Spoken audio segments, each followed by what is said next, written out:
Good morning, second graders. Today is Thursday, June 4th. You'll notice I am again in our classroom. I'm working on getting everything packed up and cleaned up for the end of the year.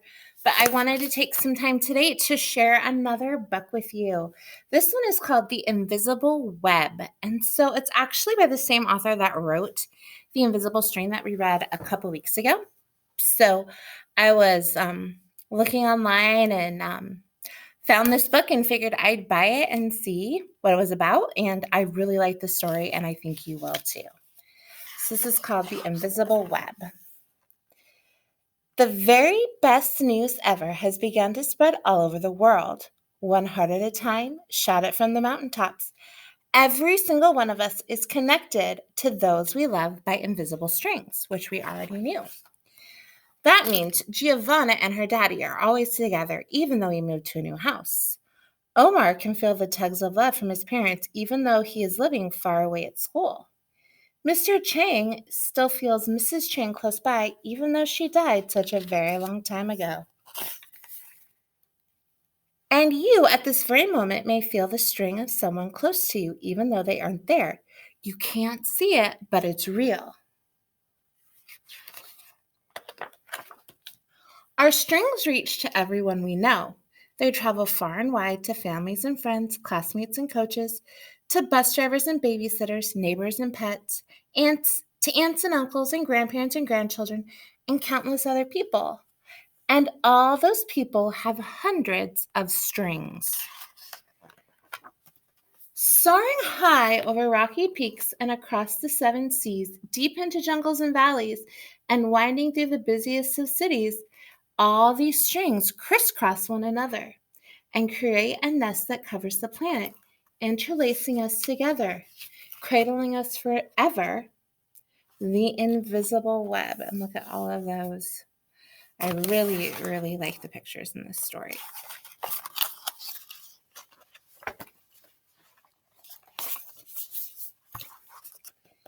This web has no borders and wraps every continent. Within it live butterflies and flowers, starfish and seahorses, lions and ants, rivers and snowstorms, and all the human beings, Giovanna, Omar, Mr. Chang, and of course, you and me too. Some say it even reaches to our ancestors and those we cherish in the beyond. One tug on a string sends love to every one of us woven together in this divine tapestry, and that means just one good deed travels across the entire web. Everything is linked. But sometimes folks forget. And when they can't feel their strings, they forget about our invisible web, and that's when strings get tangled up.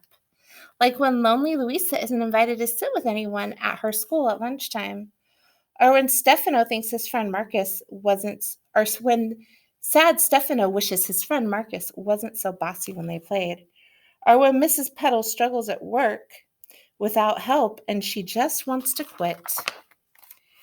Even violence and war can erupt when too many of us forget the web. When strings are ignored, they become very weak and begin to unravel. But the more people who care for the web, the stronger it remains. The web feels like every parent since the beginning of time, holding and protecting each one of us in millions of gentle arms. What could be stronger than all those hands holding us close? So many supportive fingers can always find a way to untangle strings so that love can flow again. But it's up to every one of us to spread the word. Our time is right now. As we tell our family and friends, sisters will remind brothers, who will write to cousins, who will call their great grandparents, who will just nod and smile as if they've already always known. If we remember the web and tug at it often, no one will ever feel left out. We will see others more clearly. The people of the world will look into each other's eyes. They will smile at one another, and when one of them cries, they will all want to help. And they do. Marcos apologizes to Stefano, who forgives his friend, and they have even more fun playing. Someone helps Mrs. Petal at work and tells her what a great job she's doing. She remembers that she's important and feels happy. And Louisa feels warm and bubbly inside when a few of the kids in class ask her to join them under the banyan tree for lunch. She knows right then that the invisible web is real. After school, Louisa cries with joy as she strokes her cat, who purrs the news to the stars, and the stars whisper the secrets to the clouds, who share it with the songbirds, who serenade the world with this exquisite melody of love. And at the start of each morning and all during the day, until, as the invisible web glitters in the magic of twilight, the owls take over and hoot the news through the night. The invisible web is alive. Its time is right now. It breathes as we breathe, pulsating all over our earth, the single heartbeat of life and love. And do you know what that makes us all? One very big family. P.S. I just love being right here in the very middle of the invisible web with you. All right, second graders, I hope you think about this and think about the ways that we are all connected and how being kind and helpful and thinking about and reaching out and talking to people makes a difference. It makes people feel connected. All right, guys, I love you. Even says it on my shirt. Love you, and I will see you tomorrow.